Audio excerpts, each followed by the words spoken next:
दोस्तों, साउथ वाले हमेशा प्रूव करते हैं कि मूवी में बड़ा एक्टर हो ना हो, वो अपनी कहानी से सबको दीवाना बना ही लेंगे। आज की मूवी भी ऐसी ही है जो सीधा दिल पर असर करती है और आप सोचने पर मजबूर हो जाते हो कि आखिर ये इंसान पैसा और प्यार में से किसके जरिए जिंदा रह सकता है। ये मूवी मैंने आज देखी और सच में मुझे तो काफी अच्छी लगी। मूवी का नाम आपकी स्क्रीन पर यह है। अब आप वीडियो को लाइक और कमेंट करके सपोर्ट कर दीजिए, तभी हम मोटिवेशन के साथ रेगुलर वीडियोस ला पाएंगे। अब चलिए हम कहानी शुरू करते हैं। तो कहानी की शुरुआत में हम एक छोटे से गांव को देखते हैं जहां एक 90 साल की बूढ़ी औरत रहती है। इनका नाम है पन्नुताई और पूरे गांव में इनका काफी ज्यादा खौफ है। कोई भी इनके सामने आवाज तक उठा नहीं पाता। असल में पन्नुताई ने गांव के आधे से ज्यादा लोगों को ब्याज पर पैसे दिए हुए हैं और वो रोजाना सुबह वही पैसा वसूलने निकल जाती हैं। अक्सर पन्नुताई को देखते ही एक लड़का पूरे गांव में भागता हुआ यह ऐलान करता है कि पन्नुताई पैसे लेने निकल चुकी हैं। अब ये सुनते ही गांव के सारे लोग जिन्होंने भी कर्जा लिया है वो सब कहीं न कहीं जाकर छुपने लगते हैं, जैसे उन्होंने कितना बड़ा पाप किया हो। हमें यहाँ ये भी पता चलता है कि अगर कोई 2 दिन भी लेट हो जाए तो पन्नुताई अपने छाते से उसे बुरी तरह मारती हैं। वो मारने में मर्द और औरत तक में भेदभाव नहीं करती। मतलब हम कह सकते हैं कि बड़ी ही जालिम औरत है ये। फिर इन्हीं कर्जदारों में एक पियक्कड़ भी होता है जो पूरे दिन दारू पीकर टल्ली रहता है और आज भी वह पन्नुताई का नाम सुनते ही भागने लगता है। लेकिन पन्नुताई उसे सड़क पर ही पकड़कर धमकी देती है कि अगली बार मेरे पैसे नहीं लौटाए ना तो तुझे पानी में उबाल दूंगी। इसके बाद ये पियक्कड़ पूरी बोतल चढ़ाकर गांव के मंदिर में आता है और भगवान के सामने हाथ जोड़कर कहता है कि भगवान, अगर तू सच में है ना तो इस पन्नुताई को उठा ले रे देवा। इस बुढ़िया ने पूरे गांव का सुख चैन छीन रखा है, हम सब परेशान हैं। असल में देखा जाए तो इस गांव के सारे ही लोग पन्नुताई की मौत की दुआ करते रहते हैं, क्योंकि पन्नुताई मरी तो इन सब लोगों को कर्जा भी लौटाना नहीं पड़ेगा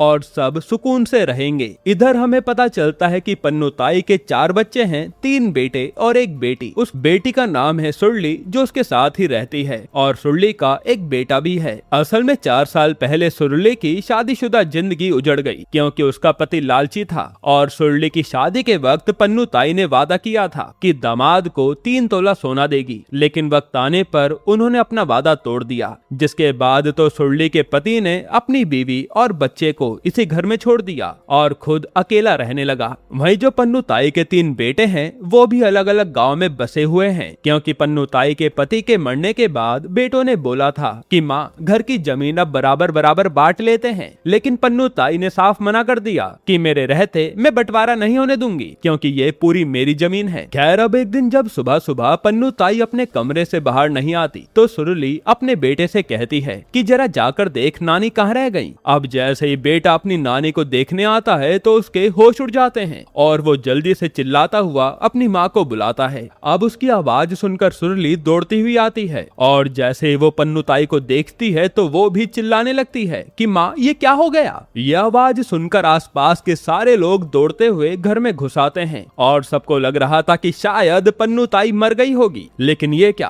पन्नुताई तो जिंदा है, लेकिन उन्हें लकवा मार गया है जिसके कारण वो ना तो बोल सकती हैं और ना ही हिल सकती हैं। ये देखकर भी गांव वालों को काफी अच्छा लगता है कि चलो, बुढ़िया भले ही मरी ना हो लेकिन कम से कम अब उठ नहीं पाएगी और अब हम मार खाने से बचे रहेंगे जिसे पैसा भी नहीं देना पड़ेगा। वहीं हम देखते हैं कि कुछ लोग तो खुशी से नाचने लगते हैं। इसके बाद वही छोटा लड़का जो पन्नुताई के निकलने का ऐलान करता था वो आज फिर पूरे गांव में चिल्लाता हुआ जाता है कि पन्नुताई को तो लकवा मार गया, अब वो नहीं आने वाली। ये सुनकर पूरे गांव में तो खुशी का माहौल छा जाता है, लेकिन वो पियक्कड़ आदमी सीधा मंदिर में आता है और हाथ जोड़कर भगवान से कहता है कि भगवान, तूने मेरी प्रार्थना तो सुन ली, लेकिन अगर वो बुढ़िया मर जाती ना तो ज्यादा अच्छा होता। वहीं यहाँ गाँव वाले भी पन्नुताई को देखने आए थे और वो भी सोच रहे थे कि ये बुढ़िया मर जाए तो अच्छा होगा। इसके बाद सीन चेंज होता है और हम पैनी नाम के आदमी को देखते हैं जिसकी उम्र करीब 40 साल थी, लेकिन अब तक उसकी शादी नहीं हुई। ये बेचारा कई सारी मैरिज ब्यूरो में चक्कर काट चुका है, लेकिन फिर भी इसकी बात नहीं बन पाई। फिर आज एक मैरिज ब्रोकर उससे साफ कहता है कि अब तुम्हें कुंवारी लड़की भूल जानी चाहिए, इसलिए एक आखिरी ऑप्शन है। बगल वाले गाँव में एक औरत है जिसका 2 बार तलाक हुआ है, अगर तुम चाहो तो उससे शादी कर सकते हो, लेकिन एक शर्त है, शादी से पहले उसे 12 तोला सोना देना होगा। ये सुनकर पैनी सोचता है और फिर मजबूरी में हाँ हाँ कह देता है और पैनी ने सोचा था कि पन्नू ताई से सोना सस्ते दाम में ले लूंगा। अब इसी बीच उसे पन्नू ताई के लकवे की खबर मिलती है। इस पर वो सोचता है कि 12 तोला सोना अब मैं कहां से लाऊं, ये तो बड़ी दिक्कत हो गई। फिर थोड़ा सोचने पर वो दिमाग चलाता है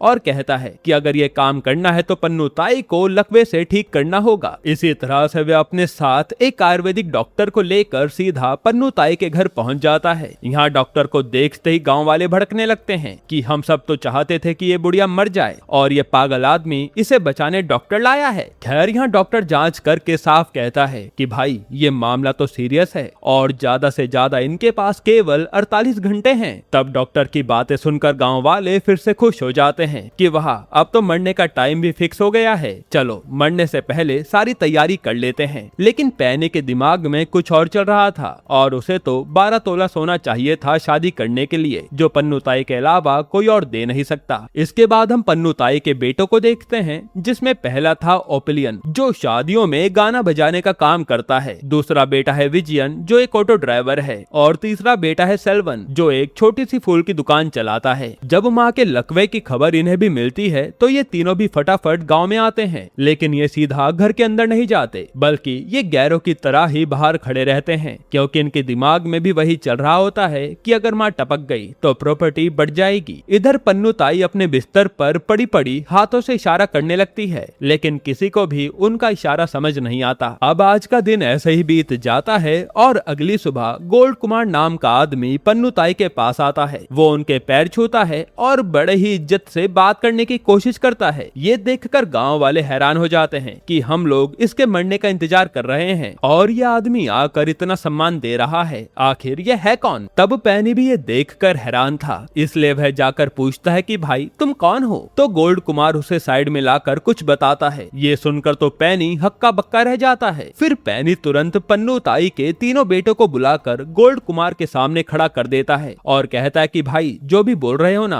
अब इन तीनों के सामने बोलो, ये उनके बेटे हैं। यहाँ गोल्ड कुमार उन्हें बताता है कि आपकी माँ ने बिना बताए मेरे पास एक गोल्ड चिट डाला था जिसमें वह लंबे समय से गोल्ड इकट्ठा कर रही थी और अब वो चिट फंड मैच्योरिटी पर खत्म हो चुका है और आपकी माँ को पूरे 160 तोला सोना मिला है। साथ ही पिछले महीने वह सारा सोना अपने पास ले आई हैं। ये सुनते ही तीनों बेटों की आंखें फटी की फटी रह जाती है कि माँ के पास इतना सोना है। इसके बाद तो ये चारों लोग आपस में मीटिंग करते हैं कि सबसे पहले हमें वह 160 तोला सोना ढूंढना होगा कि आखिर माँ ने उसे कहाँ छुपा कर रखा है। उनके मरने से पहले ये काम हो जाना चाहिए, नहीं तो बाद में कानून के हिसाब से सारा सोना बेटी को जाएगा और फिर उसका पति रूबा इडली भी उसमें हाथ मार लेगा, इसलिए वो सोना हमें ही मिलना चाहिए। इसी बीच बाहर से जोर जोर से डीजे की आवाज आने लगती है, जहाँ पर सुरली का पति रूबा इडली म्यूजिक बजाते हुए पन्नू ताई के घर की ओर आ रहा था, क्योंकि उसे भी खबर थी कि पन्नू ताई जाने वाली है। ये देखते ही ये चारों लोग प्लान करते हैं कि सबसे बड़ा खतरा रूबा इडली है, इसलिए सबसे पहले हमें सोना ढूंढना है। अब यहाँ जो थोड़ी देर पहले ये तीनों लड़के घर के अंदर जाने से झिझक रहे थे, वो सोना ढूंढने के लिए चुपचाप घर की तलाशी लेने लगते हैं, लेकिन सब कुछ ढूंढने के बाद भी इन्हें सोना नहीं मिलता।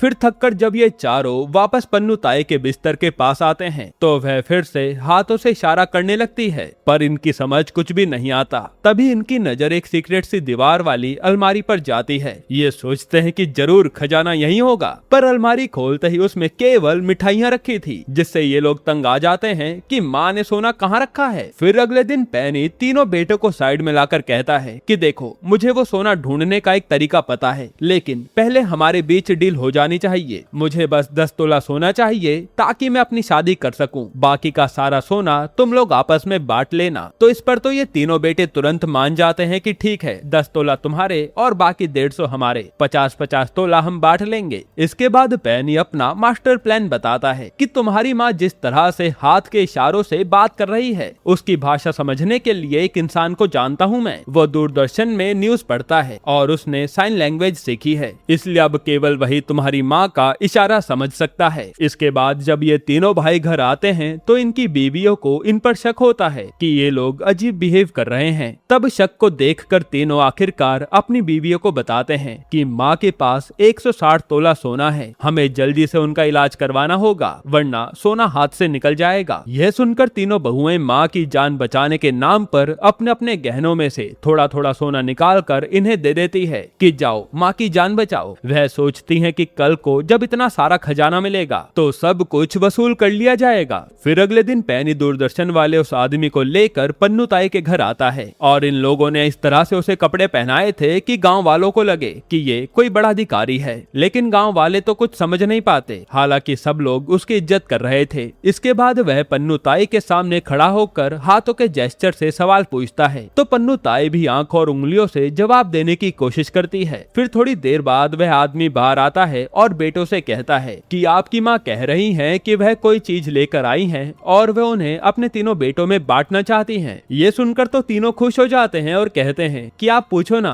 कि वो कौन सी चीज है और वो कहाँ है। तभी अचानक पन्नू ताई की सांसें अटकने लगती है और वो बेहोश हो जाती है। इतने में पास खड़ी नर्स घबराकर उन्हें तुरंत हॉस्पिटल ले जाने को कहती है, वरना पन्नू ताई की जान भी जा सकती है। इस पर तो तीनों बेटे और पैनी रोने पीटने का नाटक करके पन्नू ताई को तुरंत हॉस्पिटल की ओर ले जाने लगते हैं। हालांकि इस बारे में रूबा इडली को कुछ भी बताया नहीं जाता ताकि रूबा इडली अपने काम में ही अटका रहे। इसके बाद हॉस्पिटल पहुंचकर ये लोग अपने अपने पास जो पैसे रखे थे वो सब निकाल कर दे देते हैं, जो कि इनकी बीवियों ने ही दिए थे। जिसके बाद पन्नू ताई के टेस्ट किए जाते हैं और इस तरह से इन लोगों का खर्चा बढ़ता जा रहा था। फिर डॉक्टर सीधे बताने के बजाय बस इतना कहते हैं कि अभी उनकी हालत क्रिटिकल है, हमें उन्हें ऑब्जर्वेशन में रखना होगा। इसी तरह से कुछ दिन बीत जाते हैं। हालांकि इस दौरान तीनों भाई अपनी माँ का ख्याल भी रख रहे थे और वो ये भी सोच रहे थे कि अभी थोड़ा और खर्च कर देते हैं, आगे चलकर वो 160 तोला हमें ही मिलेगा। फिर जब पैसे भी कम पड़ते हैं तो वह अपनी बीवियों को फोन करके पैसे मंगा लेते हैं, जिसके चलते बहुएं भी अपने गहने बेचकर पैसे भर रही थी। इसके बाद हम देखते हैं कि पन्नू ताई की तीनों बहुएं घर पर आकर सुरली के पीछे लग जाती हैं और उन्हें पूरा शक था कि सुरली को 160 तोले सोने के बारे में सब कुछ पता होगा, लेकिन सुरली को भी इस बारे में खबर नहीं थी। दूसरी तरफ वो पियक्कड़ अब रोज मंदिर में दिया जलाकर बैठा रहता है। उसका कहना था कि जैसे ही ये दिया बुझेगा वैसे ही पन्नू ताई की जिंदगी भी बुझ जाएगी, लेकिन वो दिया पूरे दिन जलता रहता था। यहाँ सुरली का पति रूबा इडली अपने सालों की प्लानिंग समझने की कोशिश कर रहा था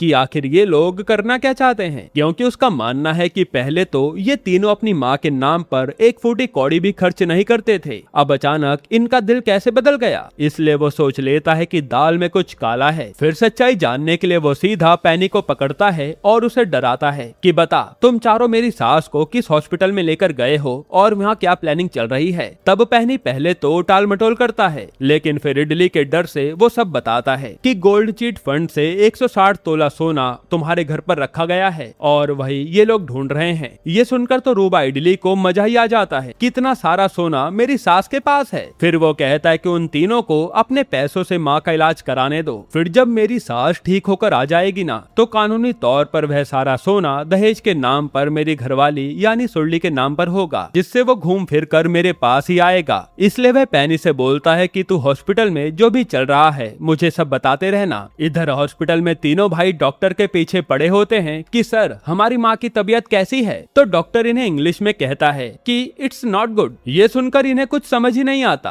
तभी विजयन सेल्वन से पूछता है कि अरे भाई इसने क्या बोला, तो सेल्वन कहता है कि अरे भैया तुमने देखा नहीं, वो हंसते हुए कह रहा था मतलब माँ की तबीयत ठीक होने वाली है। ये सुनकर तो इनकी जान में जान आती है, लेकिन कुछ ही देर के बाद अचानक हॉस्पिटल में हलचल बढ़ जाती है और सारी नर्स जूनियर डॉक्टर पन्नू ताई के रूम की ओर भागते हैं, जिसे देखकर ये तीनों भी घबरा जाते हैं। फिर ये डॉक्टर से पूछते हैं कि सर हमारी माँ ठीक तो है ना, तो इस बार भी डॉक्टर इंग्लिश में कुछ कहता है जो इन्हें समझ नहीं आता। तभी पास खड़ी नर्स इन्हें बताती है कि डॉक्टर पहले ही कह चुके हैं कि आपकी माँ की हालत बहुत खराब है, अभी कुछ कह नहीं सकते। ये सुनकर तो विजयन का गुस्सा फूट पड़ता है और वो सेल्वन से लड़ने लगता है कि तूने झूठ क्यों बोला कि माँ एकदम ठीक है, अगर हमें पहले से पता होता तो हम माँ को घर ले आते, इतने सारे पैसे क्यों फूकते, माँ के इलाज के चलते मेरी बीवी के गहने भी चले गए। अब यहाँ लड़ाई होने के बाद सेल्वन मायूस होकर बाहर आ जाता है। फिर वो हॉस्पिटल कंपाउंड में जाकर देखता है कि एम्बुलेंस के पास कुछ लोग ड्राइवर से लड़ रहे हैं और ड्राइवर आराम से टायर का पंचर ठीक करवा रहा है। फिर वो देखता है कि एम्बुलेंस के अंदर एक बूढ़ी औरत पड़ी है जिसे सांस लेने में दिक्कत है। ये देखकर सेल्वन गुस्से में ड्राइवर पर चिल्लाता है कि आखिर तुम यहाँ टाइम पास क्यों कर रहे हो। फिर सेल्वन उस परिवार से पूछता है कि क्या हुआ, तो वो लोग बताते हैं कि ये ड्राइवर हमारी बात नहीं मान रहा। इस पर सेल्वन ड्राइवर को डांटता है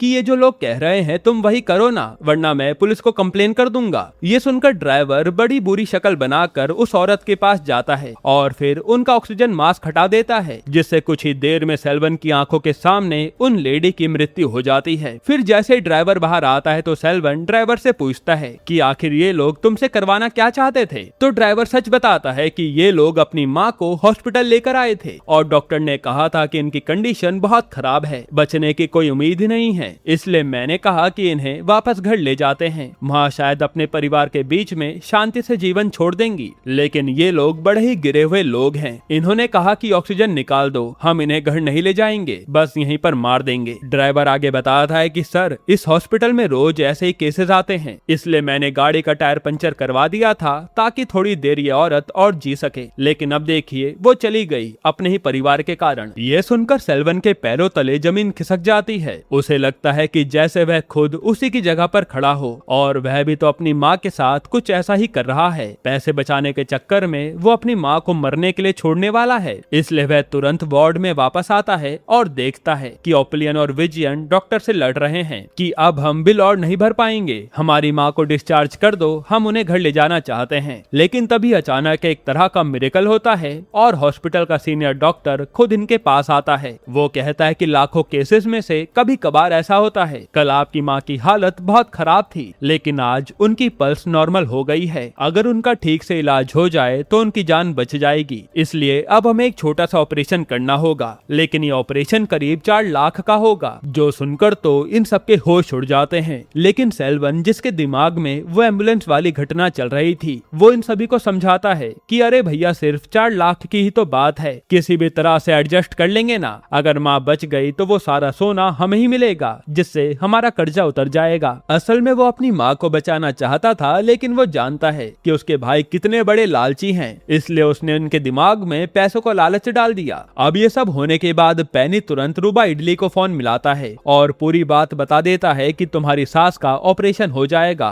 और वह बच जाएंगी, लेकिन अगर वह ठीक हो गई तो खुद सोना उनके बेटे को ही मिलेगा, क्योंकि उनका इलाज वही करवा रहे हैं। ये सुनकर तो रूबा इडली भड़क जाता है कि ऐसे कैसे। फिर वो कहता है कि ठीक है, मैं तुम्हें 4 लाख रुपए देता हूँ, तुम वो हॉस्पिटल में दे देना, पैसे मेरे होंगे तो बात बन जाएगी, और बाद में जब सास ठीक हो जाएगी तो लास्ट में वह सोना मेरी बीवी के हाथों मेरे पास ही आएगा। इस तरह से रूबा इडली 4 लाख पेनी को दे देता है। फिर पेनी वो पैसा ले जाकर हॉस्पिटल में जमा करवाता है, जो देखकर तो ये तीनों भाई सोच में पड़ जाते हैं कि आखिर ये पैसा कहां से आया, और हमारी बीवी के पास तो इतना पैसा था ही नहीं। खैर, अब ऑपरेशन शुरू होता है और आखिरकार पन्नुताई ठीक हो जाती है। फिर ये तीनों भाई डर डर कर सोचते हैं कि क्या माँ को सब याद होगा, कहीं ऐसा ना हो कि वो हमें भूल जाएं और सोने का राज भी उन्हीं के साथ चला जाए। फिर जब पन्नुताई होश में आती हैं तो ये लोग उन्हें पुकारते हैं। तब पन्नुताई एक एक को पहचानते हुए वही पुराना डायलॉग कहती हैं कि तुम सब मेरे पास क्या कर रहे हो, जाओ अपने घर में मरो। यह सुनकर तो तीनों बेटे खुश हो जाते हैं कि अरे ये तो हमारी माँ ही है, क्योंकि इन्हें भी आदत है ऐसी गालियाँ खाने की। फिर वह कहते हैं कि अरे माँ, हमने ही तो आपका ट्रीटमेंट कराया है, जब आप खटिया पर लेटी थी तो आपने हमें इशारा किया था, वो क्या था,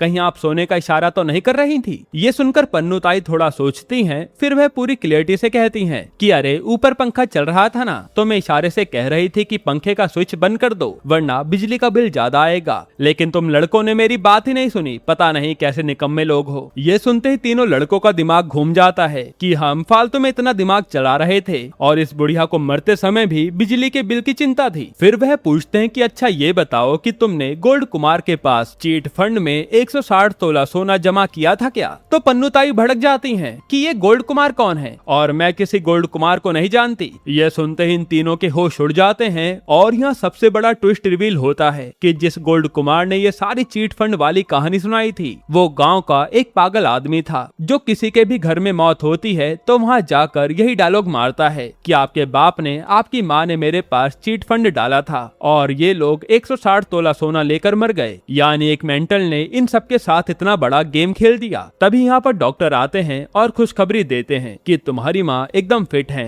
जिसके बाद कुछ ही दिनों में पन्नुताई हॉस्पिटल से डिस्चार्ज हो जाती हैं और अब गांव के पास जैसे जीप रुकती है तो सारे गांव वाले उन्हें जिंदा देखकर दहल जाते हैं कि ये तो मरने वाली थी, तो ये जिंदा कैसे लौट आई। और यहाँ पर सबके चेहरों के रंग उड़ गए थे। इसके बाद पन्नुताई अपने घर में आती हैं और अपनी खटिया पर बैठ जाती हैं। फिर वो अपने बेटों को बाहर रोककर केवल अपनी बहुओं और बेटी को बुलाती हैं। अब जिस खटिया पर वो बैठी हुई थी उस उसके एक हैंडल को वो घुमाती हैं तो खटिया की सीक्रेट अलमारी खुलती है और पन्नू ताई जब पूरी तरह से उस खटिया को खोलती हैं तो उसमें निकलता है ढेर सारा सोना, जो देखकर तो बहुओं के होश उड़ जाते हैं कि ये इतना सारा सोना वो भी इसी खटिया में। तब पन्नू ताई मुस्कुराकर कहती है कि जब मैं इस घर में आई थी ना तो मेरे पास काफी कम सोना था, लेकिन मैंने धीरे धीरे अपने दम पर इतना सब जमा किया है और मैंने कभी अपने पति पर निर्भर होने का सोचा ही नहीं, इसलिए तुम भी आजाद होना सीखो। तुम सबने देखा है ना कि मेरे पति के मरने के बाद मेरे खुद के बेटे मुझे छोड़कर चले गए थे। अगर मेरे पास ये पैसा और सोना ना होता तो मैं आज किसी गरीब लाचार औरत की तरह दर बदर भटक रही होती, इसलिए मैंने अपने दम पर करीब 300 तोला सोना जमा किया है। अब इसे तुम चारों अपने अपने हिस्से में बांट लो, ये सब तुम्हारा है। ये सुनकर तो बहुएं खुश हो जाती हैं। फिर पन्नू ताई सुरली से कहती है कि थोड़ा सा सोना ना दे पाने की वजह से तुम्हारे पति ने तुम्हें छोड़ दिया था ना, अब मैं कहती हूँ कि सुरली तुम अपने पति को छोड़ दो, मैं तुम्हारी दूसरी शादी करवाऊंगी, वो भी एक अच्छे इंसान से। जिस पर सुरली भी अपने बच्चे का सोचकर मान जाती है। फिर पूरे गांव में पंचायत बैठती है और रिवाज के हिसाब से सुरली अपने पति रूबा इडली को तलाक दे देती है। हालांकि ऐसे तलाक देने से गांव के लोग बातें बना रहे थे, लेकिन पन्नू ताई के आगे कोई बोल नहीं पाता। इसके बाद पन्नू ताई सुरली की शादी पैनी से करवा देती हैं, जो अब तक कुंवारा घूम रहा था, और 12 तोला सोना जुटाते जुटाते उसके हाथ काफी सारा सोना लग गया। जिसके बाद पन्नू ताई की पूरी फैमिली एक नई शुरुआत करती है और अब पन्नू ताई ने गांव वालों से भी लहजे में बात करनी शुरू कर दी। मतलब अब वो भी ज्यादा किसी को धमकाती नहीं, क्योंकि अब वो सिर्फ कर्ज वसूलने वाली औरत नहीं बल्कि औरतों को इज्जत से जीने का फॉर्मूला सिखाने वाली लेडी बन चुकी हैं। यहीं पर ये प्यारी सी मूवी खत्म होती है, जहां लालच की लड़ाई में प्यार ने बाजी मार ली। दोस्तों, ऐसे ही मजेदार एक्सप्लेनेशन देखने के लिए हमारे चैनल को अभी सब्सक्राइब कर लीजिए, और अगर आपको हाल ही में ये कमाल की मूवी देखनी है तो ये वीडियो देख लीजिए।